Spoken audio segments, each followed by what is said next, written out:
Sino pong nagagalak sa oras na to? Nagagalak ba tayo mga kids? Happy? Happy?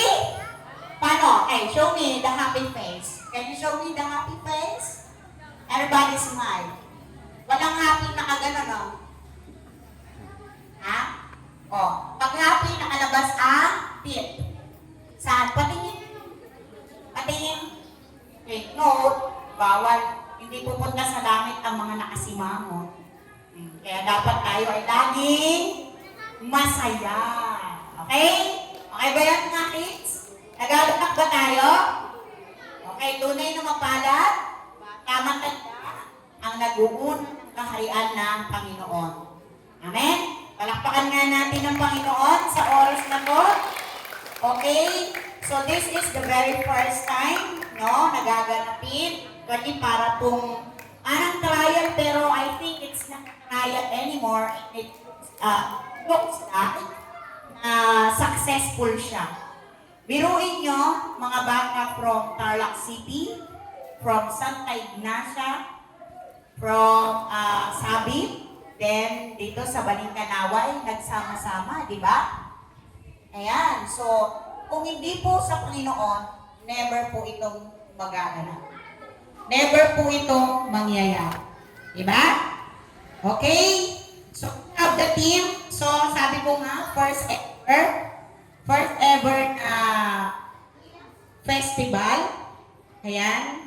So, if it is successful, sa mga susunod po, at the children's department head, so nilagay po kasi ako dito sa Luzon region, department head ng mga chikiting. Okay, because I'm a teacher, a daycare teacher, 3 and 4 years old ang tinuturuan ko. So kung padamihan ng song ng mga bata, I have a lot of song. Later, we are going to sing a song or sasayaw tayo ng isang kids dance. Okay? Okay ba yan? Okay. So with action yun, ha? Ayan. So I'm 26 or 27 years in teaching children. Kids Festival or Children's Festival is my, ano ko po yan, parang ano na lang yan sa akin, laro-laro, parang ganon, or gamay-gamay. Kasi taon-taon po ang aking mga estudyante at yun po ay nasilayan na ni Bishop na napakaganda, successful ang aking mga artista, ang aking mga estudyante. 3 years old, sumasayaw, nagpo-folk dance, no? Nagdo-drama dance, kumakanta, nagtutula. So, and it is successful.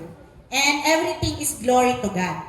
Kasi yun ay goodness ng God. So, if I'm doing this in the daycare center, why not do this in the other children? Tama? Ano ang tema natin? Children loves or Jesus loves the children? Sinong naniniwala na mahal ni Jesus ang mga bata? Pakitas nga ang kamay. Paano nyo nasasabi na mahal kayo ni Jesus? Paano nyo nasasabi na mahal kayo ni Jesus? Paano natin masasabi? Bata matanda ay mahal ni Lord, ni Jesus? Bakit nyo sasabi? Yes? Okay? Yung pagka nagtatanong ako, yung may sagot, bibigyan ko ng gift. Okay? Yes? Bakit mo nasasabi na ikaw ay mahal ni Jesus? Iniingatan niya po kami araw-araw, tapos binibigyan po kami ng mga makakain araw-araw. Praise God. Palakpakan po natin ang Panginoon. Best answer. Iniingatan? No, actually, it's not the best. Meron akong gustong pinaka-best answer. Any answer? Bakit mo nasasabi na mahal ka ni Jesus? Bakit? Ang sagot niya, iniingatan po kami at binibigyan ng aming pagkain sa araw-araw. Yes! Patunay na minamahal sila ni Jesus. Hindi lang siya, pati ang kanyang buong pamilya. What about the others? Bakit ka nagtas ng kamay? O bakit ka mahal? Ba't mo alam na, ba't mo nasasabi binigay sa'yo ni Jesus? Anong binigay sa'yo ng Diyos? At bakit mo nasasabing mahal ka niya? Ha? O, ay, yung mga matatanda ang sumasagot. Anong ginagawa mo ngayon? Nakaupo. Ano pa? Humihinga. So, ano yung humihinga? Pag ikaw humihinga, ano ka? Buhay. Correct. Buhay. Jesus loves the little children. Bakit mo nasasabi? Kasi tingnan mo, may buhay ka at nandito ka. Diba? Gumagat ka, lumalakad ka, kumakain ka, natutulog ka. Amin, aramidong nadijay, amin ang. Pay-payso. Dalapayan mo, dalabugbog mo. Ay, sorry. Balugbog kasi sa kapampangan na bayan, no? Ben, no? O, yung vaccine, sabi nila, nabugbog. Balugbog. Diba? Ayan, may mata ka, diba? So, pinapatunayan, mahal ka ng Panginoon. Kada umaga, nagigising ka, bukas ang iyong mata at ikaw ay humihinga. Yes. Dito sa ating teksto, sabi niya, sa Mark 10:16, ang sabi po niya diyan, so may iba-ibang salin na nagsasabi tungkol sa salita o sa tema na yan or sa talatang yan. Sabi niya sa Marcos 10:13, okay, bakit po sinasabi natin o sinishare natin or the theme if Jesus loves the children? Actually, ito po yung pinakasagot. Sabi po niya, Marcos 10:13, ang Marcos 10:13 ay naglalaman ng eksena kung saan dinadala ng mga tao ang kanilang mga anak kay Jesus upang ipatong ang kanyang mga kamay at basbasan sila. Ito ay isang paglalarawan, okay, senaryo. Gawa tayong drama. Drama tayo ngayon. Kasi teacher ako, magkukwento ako. Okay, isang araw, itong tao na to ay nagpahinga. Kasi pagod na pagod siya. So, sumilong sila. Okay, so senaryo lang to, kwento po ito ha. So, sarili kong gawa, pero binase ko ito sa talata na ating binasa. Sila'y nagpahinga sa isang lilim, at habang itong taong ito ay nakahiga, namamahinga, itong kanyang mga kasama, alipores, ay nakapaligid sa kanya. Ayan. Ngayon, may mga bata. Okay, take note, may isang tao nagpapahinga at nasa paligid niya ang kanyang mga disipulo. At sa kabila, merong mga batang magugulo. Nakaring-ring gurda. Uy, agririyaw da ba? Agay-ayam da. Ay, nagpinagpaglan da ba yung tiba to? Nakaring-ring, nakagulgulo da. No. Uray na guluda. Amin, makawat ilungan niya. Opo, ay, pati. Kapampangan. Ale. Alam kapampangan kayo ni? Ala. Ha? Ala. Alam biyasa. Alam nelili. Ne. So, Tagalog na lang gano'n. O English. Tagalog na lang daw. Okay. So, ayan. So, nasa na ba ako sa kwento? Yung mga mariringgur na bata. Pero alam nyo, curiosity, may mga bata na napansin yung taong nagpapahingang yun, and then, sinubukan nila ngayon lumapit. Sinubukan nilang lumapit. Eh kaso, merong mga alipores, di ba? Ano yung alipores? Mga kasama, di ba? Mga kasama ng tao ito na naglilibot kung saang lugar, no? At ang trabaho nila ay magpagaling, magbautismo, magturo, magpakain. Iyan ang trabaho ng mga taong ito. Halos araw-araw ay naglilibot sila. Sabi ng mga bata, pero puntahan natin yung mama yun na nagpapahinga. Ang sabi ng mga alipores, ops! Saan kayo pupunta? Ops! Nagpapahinga si maestro. Para bang nanay lang, ano? Papahinga si nanay o si tatay. Gusto mong bumili na rin ng ice cream. Pero wala ka pera, no? Pumasok kang bigla. Tapos binuksan mo, nanay, tatay. Ang ingay mo. O, ginigising mo, si nanay at si tatay. Doon naman, anong ginawa ng kapatid? Hinadlangan kayo. Hinarangan kayo. Like these disciples. Hinarangan ng mga bata na papunta sa taong ito. Sino yung taong tinutukoy mo? Ha?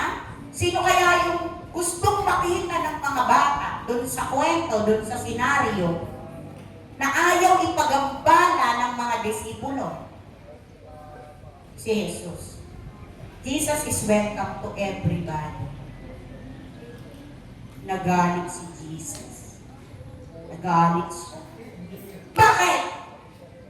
Bakit sila hinaharangan? Abay! Kagayandang makita. O, diba? Artista lang. Gusto mo makita. O, abay na eh. Bayam yung ida. Bayam yung ida nga apan ito'y kinya. Diba? Bayam ida nga apan ito'y kinya. Pukunanan ni Jesus. Hayaan nyo silang lumapit sa akin. Hindi nyo ba alam?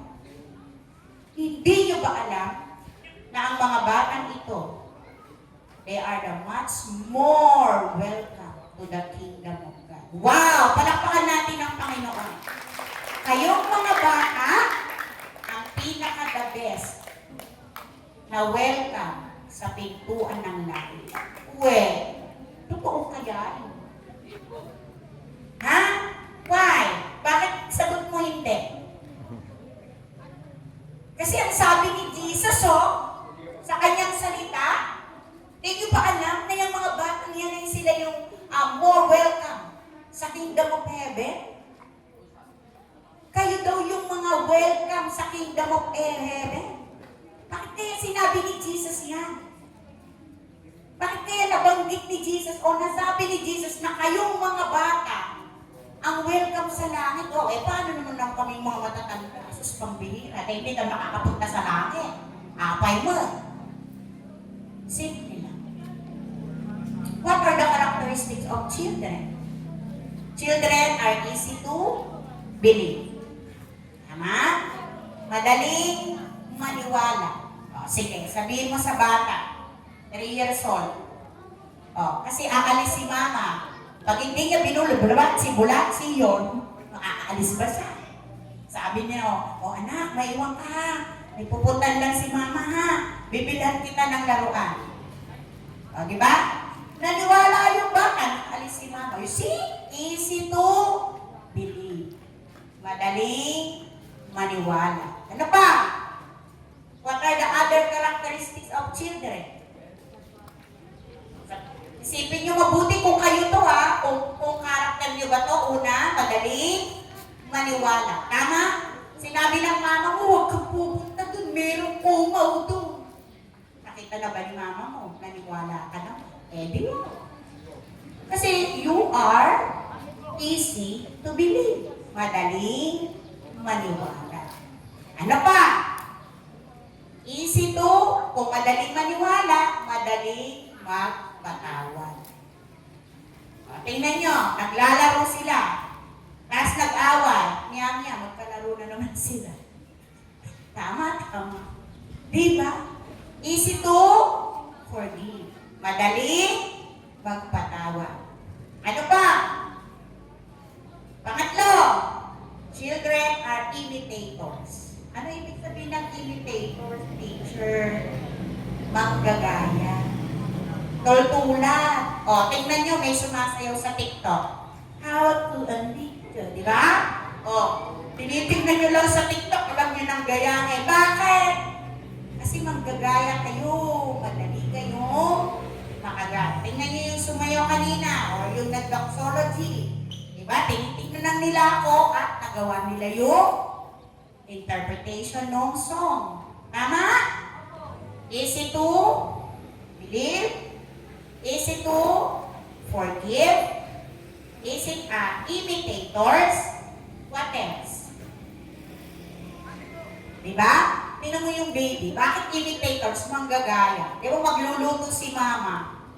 Magluluto si mama, naghihimay siya ng sitaw. O, maya-maya, pati na siya ay naghihimay na ng sitaw. Meron akong estudyante, si Flair. So, 3 years old pa lang yan. Di ko naman po akalain na sa isip ng bata, tumitimo sa kanya yung ginagawa ko daily in the daycare center. Pag-uwi pala doon sa bahay nila, may hawak siyang stick. Gaganon-ganon daw siya.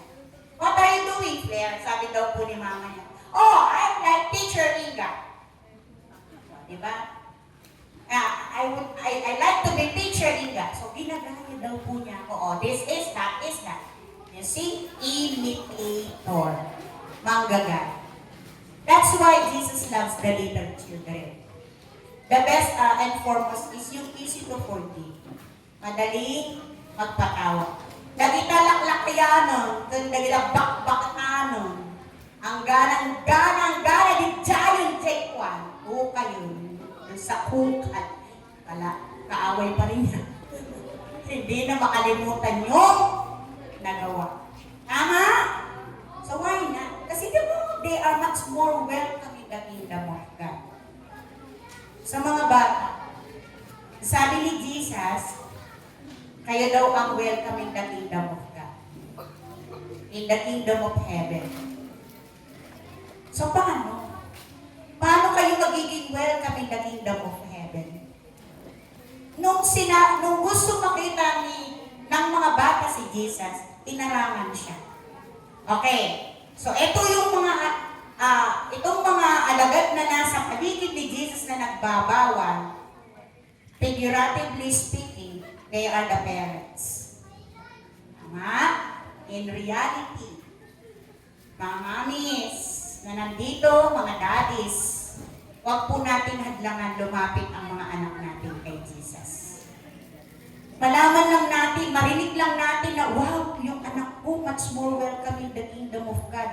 Ano naman ako? Magkaroon ka po ng question mark doon. Kawawa ka naman, mami, tsaka daddy. Di ba? Look at these children.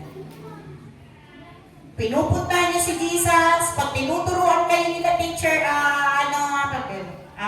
teacher Lola, teacher Amalia, tapos si teacher Pete, ayan, di ba? Hello, kaway-kaway. So, excited ba kayo? Excited ba kayo pag tinatawag ba kayo na pag-aral ng salita ng Diyos? Pag-usapan ng tungkol kay Jesus? Masaya ba kayo? Yes! Yun ang gustong-gusto ng Panginoong Yesus. Yung kayo ang lumalapit sa Kanya. Hoping, praying na yung mga magulang din, kandara pa sila na lumapit sa Panginoon. Diba? How we wish. Mga bata, ang daling akayin, ang daling layain. Kaya sila yung much more welcome in the kingdom of God. Kasi look at them, they know it agad-agad. They memorize the verses. Di ba po? Meron akong isang kwento. Meron isang bata na mula pa sa pagkabata niya, gustong-gusto niya sumasali sa mga palabas, sumasali sa mga patungkol sa Panginoon. Na born again siya at the age of 14. So, ang bata nito, pangarap niya maging isang guro. Maging isang teacher. Paglaki niya, gusto niyang maging teacher. So, lumipas ang panahon. Nag-aral siya. Gumraduate siya hanggang 4th year high school. Ang ginawa ng nanay niya ay pagka-graduate niya, dinala siya sa pagiging katulong. Hindi na siya nakapag-aral. So, 16 years old ang babaeng ito, ang bata noon. Naging dalagin din na 16 years old, pagka-graduate niya ng high school, inatin na siya ng nanay niya doon sa pagiging katulong. Ang ginagawa ng nanay niya, kinukuha yung sahod niya, 5 months, 8 months, hanggang nagsawa ang babaeng ito na isip niyang mag-asawa. agad. Palakasan yung ginagawa ng mama niya. So, nag-rebelde siya. Sa pagiging rebelde, andun yung luha, panalakit, andun yung hirap, umiiyak, hindi kumakain. Natupad ba yung pangarap ng batang yon? Hindi, nakapag-asawa siya agad. Diba? So, hirap, pasakit, bugbog dito, bugbog doon. Pero alam nyo, hindi natatapos doon ang kwento. Nanganak siya, tapos may ginamit ang Diyos na tao para matupad ang pangarap niya. Pinag-aral siya at nagturo siya ng mga bata. Tingnan nyo, natupad ba ang pangarap ng batang yon? Yes, hindi man siya nakapag-aral secular, hindi man siya nag-aral ng first year college hanggang fourth year college, pero ang Diyos gumagawa ng paraan para matupad ang pangarap ng bawat isa. Tama? Tingnan niyo yung tatlong puno. Children, this is for you. Alam ko may mga pangarap kayo. Doon ko masasabi that Jesus loves that child. Mahal na mahal ng Diyos ang bata niyo. Itong tatlong punong ito, si puno 1, si puno 2, at saka si puno 3. Si puno 1, gusto daw niya, paglaki niya, gusto niyang maging treasure box. Bakit gusto niyang maging treasure box?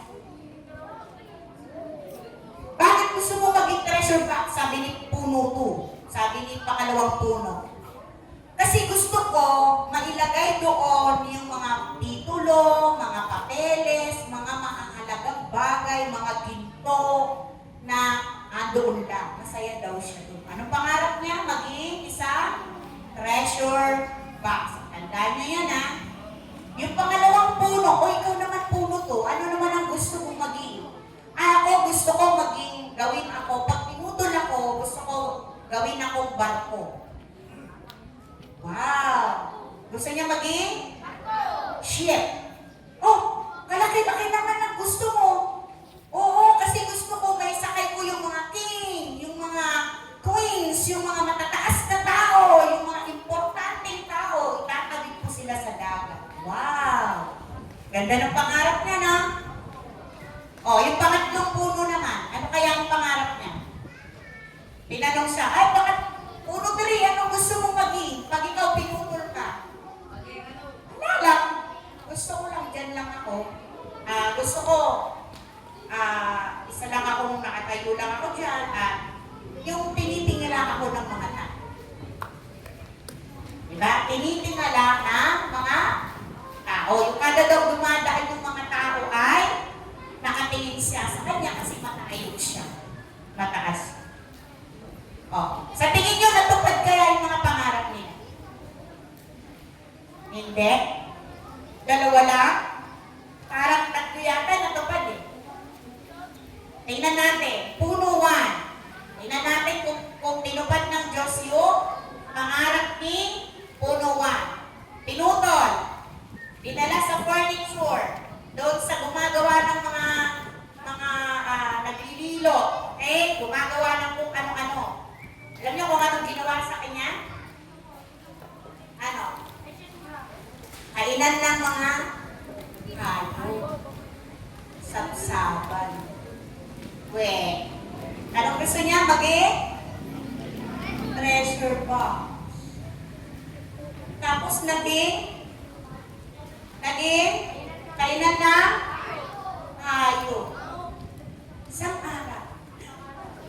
Asawa ko, mamamalak na ako. Asawa ko, mamamalak na ako. O, sandali. Gahanap tayo ng bahay at tayo sisilot. Sa unang bahay, wala.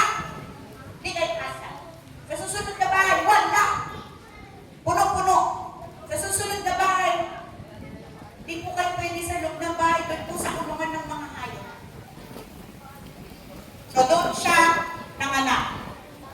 At doon sa sabsaban na yon, doon sa treasure box na gusto niya maging treasure box.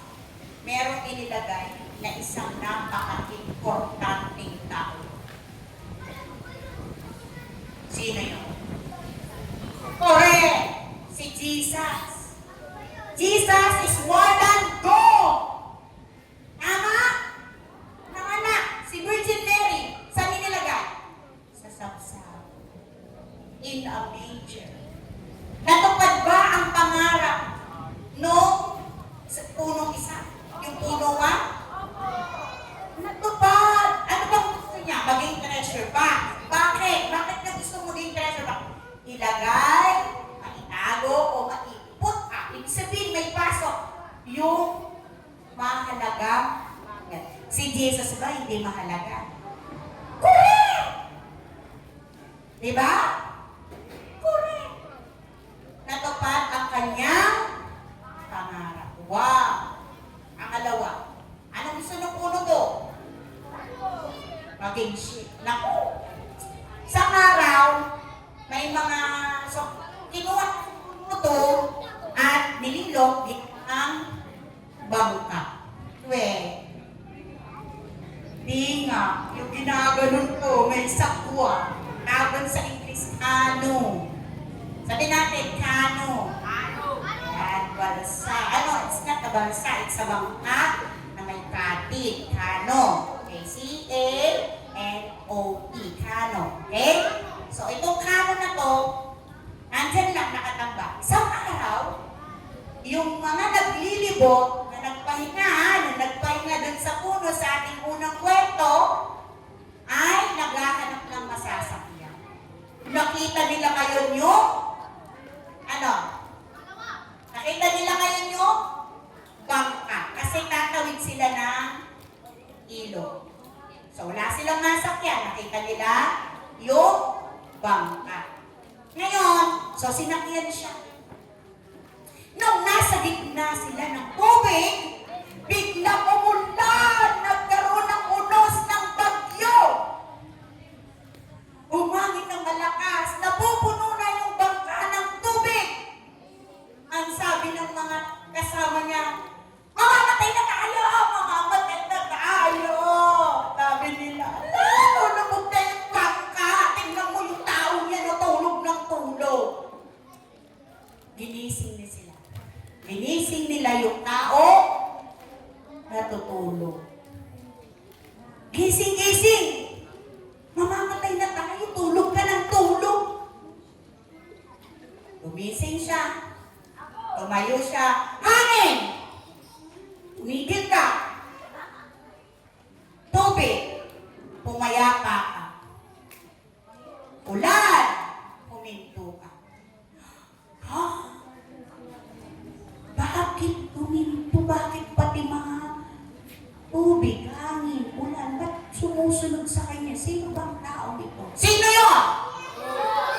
Si Jesus. Sino si Jesus? King of Kings and Lord of Lords. Mahalaga ba? Anong gusto nung puno to? Maging barko? Bakit? Mga king, mga queen, mga importante na. Kasi Jesus, hindi ba importante? Correct! Natupad ba ang pangarap niya? Wow! Ang galing, palapakan mo na natin si Jesus. Hallelujah! Di ba? Ay, nakupuntan tayo kay puno 3. Isang araw, mayroong mga kawan. Ayan, yung mga soldado, mga kawan. Takbo sila dito, takbo doon. Bakit? Kasi may hinahanap sila isang bagay. So, naglibot sila, pumunta sila sa isang bilihan ng mga kahoy at kanila si Puno 3. Anong gusto ni Puno 3? Nakatayo lang, tinitingala ng mga tao. Gusto niya yung matayog siya. Ganon, di ba, no?